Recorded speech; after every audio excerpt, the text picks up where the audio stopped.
Chers amis, shalom ouvracha. Alors, avec mon ami M. Afriat, qui est toujours là pour la communauté, on a décidé de faire une petite vidéo sympathique pour expliquer un petit peu une des mitzvot qui s'impose à nous aux alentours de Purim. Pour commencer, on va dire la chose suivante. De manière générale, lorsqu'une personne veut dessiner quelque chose ou écrire quelque chose, s'il utilise de la couleur bleue sur un fond bleu, on ne risque pas de voir grand-chose. Pareil, du vert sur du vert. À chaque fois qu'on va utiliser la même couleur l'une sur l'autre, on ne verra pas. Si on veut que la chose elle-même soit visible, alors toujours il faudra utiliser une couleur différente, comme ça on pourra mieux voir ce qu'on veut faire ressortir. On va dire même plus que ça. Plus la couleur elle est claire et différente de la couleur avec laquelle on veut écrire, plus ça va être remis en relief. Plus on va revoir la chose plus clairement. C'est pour ça qu'en général on utilise la couleur blanche, qui elle peut être un fond pour n'importe quelle chose. Avec ça on va essayer d'expliquer une mitzvah qui est assez étonnante, qu'on retrouve aux alentours de Purim. Il y a une mitzvah qui s'appelle Zachor, qu'on doit lire, c'est une mitzvah de la Torah, de lire une fois par an la mitzvah de Zachor, puisque c'est en la lisant qu'on arrive à se rappeler. Se rappeler de quoi? Se rappeler de ce qu'Amalek nous a fait en sortant d'Égypte. Le pasuk dit Zachor et asher asa lecha Amalek baderech besetrem mitzrayim. Souviens-toi bien de ce que tu as fait Amalek lorsque tu étais sorti d'Égypte et lorsque tu étais Ayef, tu étais fatigué et Yagéa, épuisé par le chemin, par tout le travail avec les Égyptiens. Amalek t'est tombé dessus. Rappelle-toi bien de ce qu'il t'a fait. Et paradoxalement, à la fin de la paracha, il y a écrit Timche zecha Amalek. Tu anéantiras le souvenir d'Amalek. Donc là, on arrive un peu à une contradiction. D'un côté, tu me dis oublie, ça veut dire efface son souvenir surtout, mais d'un autre côté, chaque année, tu me dis Zachor. Se rappeler d'oublier, se rappeler d'effacer son souvenir. Comment comprendre cette chose-là? On va expliquer la chose suivante à Botaï.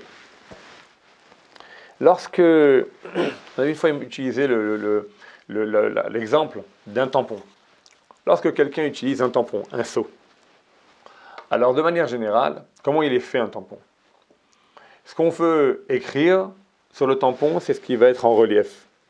Ce qu'on veut, si on veut mettre un nom sur un seau, ce qui va être en relief, c'est ce qu'on veut écrire. Le nom, la société, le numéro de téléphone, tout ce qu'on veut sortir, ça sera en relief. Ce qu'on ne veut pas, ça sera toujours un peu plus enfoncé à l'intérieur de notre tampon. Ça, c'est la façon dont le tampon est fait. Étonnamment, lorsqu'on va le mettre sur de la cire, par exemple, quand on va faire des scellés, eh ben, c'est ce qu'on a mis en relief sur le tampon qui va être enfoncé à l'intérieur de la cire. Ce qu'on va voulu mettre de manière au contraire enfoncée, c'est ce qui va être au contraire à l'extérieur dans la cire elle-même. C'est-à-dire que chaque fois on va arriver sur la cire ou sur la chose dans laquelle on va appuyer, on va arriver à l'effet inverse. C'est intéressant ça. Pourquoi c'est intéressant? On dit Akadosh Baruch Hu chotamo shel Akadosh Baruch Hu emet. Akadosh Baruch Hu, il a créé le monde avec le tampon du Emet, le sceau du Emet. On dit Shlich Emet Arza, il a envoyé le Emet à terre. Ça veut dire que c'est avec ça que, mais c'est vrai, qu'on remarque que, comme on vient de l'expliquer un petit peu maintenant avec l'histoire du tampon, eh bien, le Emet sera toujours quelque chose qu'il faut rechercher. Le Sheker, c'est lui qui fait la fête dans le monde. D'accord? Le Sheker qui nous fatigue, le mensonge nous fatigue à longueur de journée. Tout le monde est frustré quand on entend certaines informations, qu'on voit bien qu'on est en train d'accuser Israël à tort, on est en train d'accuser une personne alors que c'est pas vrai. Il y a plein de choses de sheker, une personne qui est montée sur un piédestal alors qu'on sait très bien qu'il ne vaut pas grand-chose. Énormément de choses qui sont remplies de sheker, remplies de mensonges, et pourtant, c'est eux qui ont leur place dans ce monde-ci. Parce qu'effectivement, comme on a dit, autant le tampon d'Akadosh Baruch Hu, c'est émettre dans ce monde-ci, ce qui va ressortir à chaque fois, ça va être le sheker. Donc, chaque fois, pour retrouver la vérité, il va falloir fouiller un petit peu plus. Et encore plus, ce qu'on va pouvoir voir ici, c'est que ce qui est superficiel, ce qui va ressortir à chaque fois, c'est très souvent pas la vérité qu'on recherche. C'est très souvent le sheker qui sortira. Le mensonge qui sera plutôt à l'extérieur. La vérité sera encore, il faudra chercher. Toujours ce qui sera, encore une fois, à l'extérieur, comme ça, c'est quelque chose qui n'a pas toujours de sens. Amalek, c'est celui qui est le meilleur fond pour faire ressortir ce qu'Akadosh Baruch Hu veut dans ce monde. On dit tout sur Amalek, on a dit que c'est celui qui sème le doute. Gematria d'Amalek, c'est Safek, il sème le doute, toujours. On se demande, c'est vrai, c'est pas vrai. Mais alors, où est Hachem? Est-ce que c'est vraiment le bon chemin à suivre ou pas? Ça, c'est la façon de faire Amalek. Amalek, il a vu que les ministres sont sortis d'Égypte de manière inimaginable, avec des souvenirs, des miracles incroyables. Et pourtant, il n'a pas eu peur de refroidir la peur de tout le monde. Il n'a pas eu la crainte de s'attaquer au Ben Israël, desquels tout le monde avait une certaine crainte, une certaine admiration même. Shamrou, Ami, Mirgazoun, Chil, Achaz, Je Plachette. Les habitants de Plachette ils étaient sous terreur. Les Chil, Achaz, Je Plachette, Aznivalou, Alouf, Edom, les grands généraux de Edom ont eu peur. Tout le monde avait peur. Le seul qui n'a pas eu, c'est ce respect-là, c'est Amalek qui a sauté. Amalek représente exactement le contraire de toute la tsniout et de tout le Emet qu'Akadosh Baruch Hu veut nous faire apparaître à travers le monde. Mais c'est le meilleur fond pour faire ressortir ce qu'Hachem veut. C'est le meilleur fond pour faire ressortir ce qu'Hachem veut. C'est quoi? C'est Amalek. Et les marchés même dans le jour. À nous de nous méfier effectivement de ce qui brille. Comme on dit en hébreu, pas tout ce qui brille est obligatoirement de l'or ou de l'argent. Pas tout ce qui reflète, qui est dans un reflet, qui est toujours à la haute, qui est le plus intéressant. D'accord? À longueur de journée, on veut nous vendre des choses. On veut nous faire croire certaines choses. Et pourtant, c'est tout le temps rempli de sheker.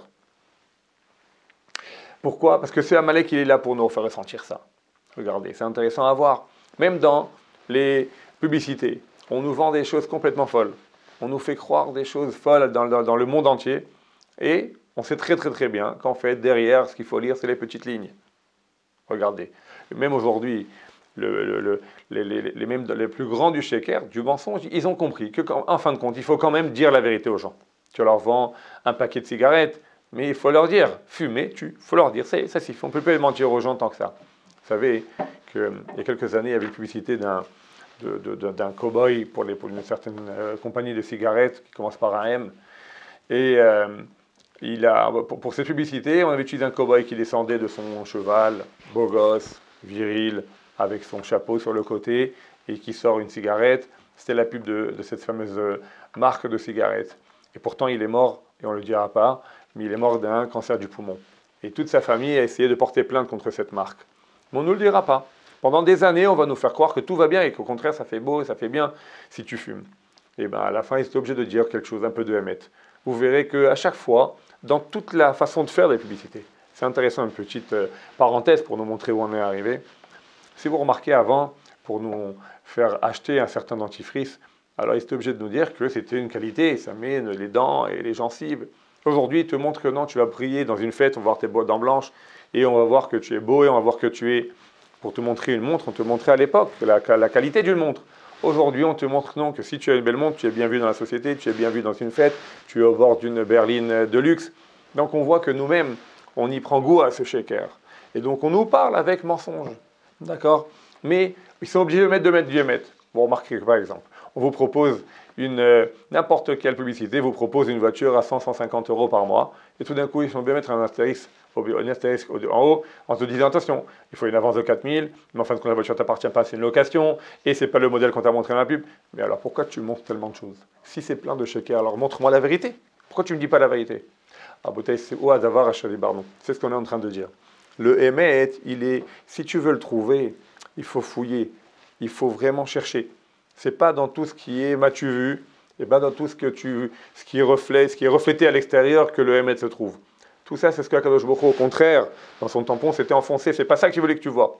C'est au contraire ce qui est à l'intérieur. Quelqu'un d'intéressant, c'est pas quelqu'un qui est tout le temps extravagant et qui est tout le temps en train de montrer des choses à l'extérieur. C'est quelqu'un qui est réservé, qui a une petite marchava, qui a une petite pensée, qui a une certaine intimité qui est intéressante. Aujourd'hui, tout est à l'extérieur. Regardez toutes ces émissions complètement folles de télé-réalité pour les grands intellectuels, les Mahaboul qui ont un cerveau à la hauteur du paillasson. Okay? De nos jours, tout ça, c'est quoi? C'est justement, c'est ce shaker qui on fait tout monter la sauce de partout.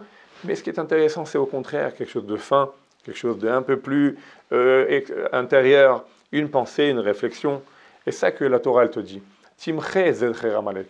il faut effacer le souvenir d'Amalek, tout en te rappelant que justement, ce que tu vois chez Amalek, eh ben, c'est exactement ça qui va te montrer combien Amalek se détruit, s'auto-détruit. Eh bien là, tu vas voir combien Kadosh Baruch Hu, les émettes qu'il cherche à l'intérieur du monde, c'est ça qu'il faut essayer de collectionner. C'est ça qu'il faut essayer d'attraper. Nous, on a du mal, parce qu'on est tout le temps attiré au contraire par tout ce qui est visible à l'extérieur. Kadosh Baruch Hu vient et te dit non, Zachor et Amalek, pense bien, mais Timche et Zecher Amalek.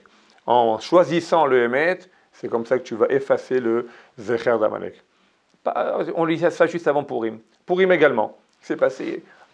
Achashverosh, il a fait une fête comme ça, c'est jamais vu. D'accord? Mais des mois et des mois de vacances, des mois et des mois de fête, c'est complètement fou. Mais il y avait un petit Mordechai qui étudiait au Beth Midrash, tranquille, tout seul, avec son limoud, avec son Sefer Torah, avec son talit sur la tête. Il y avait Aman qui était en mamash, en pleine ascension. D'accord? C'est même pas les élections à l'époque. Mais il était en pleine ascension, en train de grimper, il a réussi à destituer Vashti, il était en train le plus...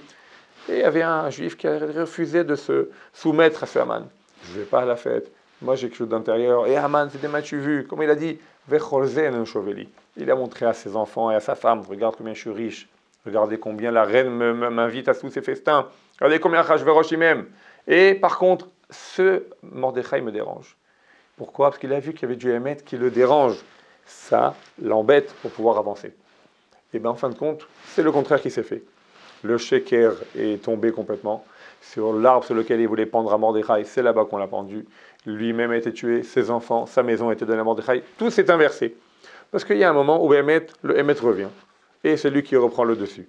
À nous de savoir le retrouver là où il faut et de ne pas se laisser attirer par tout ce qui est extérieur et tout ce qui est tellement attirant, mais de chercher quelque chose de sincère, quelque chose de réel. Et c'est là-bas qu'on va trouver très souvent quelque chose de cohérent, quelque chose d'authentique, mais pas dans tout ce qui est brillant et tout ce qui est tellement extériorisé de nos jours. Voilà ce qu'on peut se souvenir avec cette mitzvah d'Oraita, qui est ce mitzvah de Zachor, se rappeler juste avant Purim d'effacer le souvenir d'Amalek. Se rappeler d'effacer. Kol Tuv.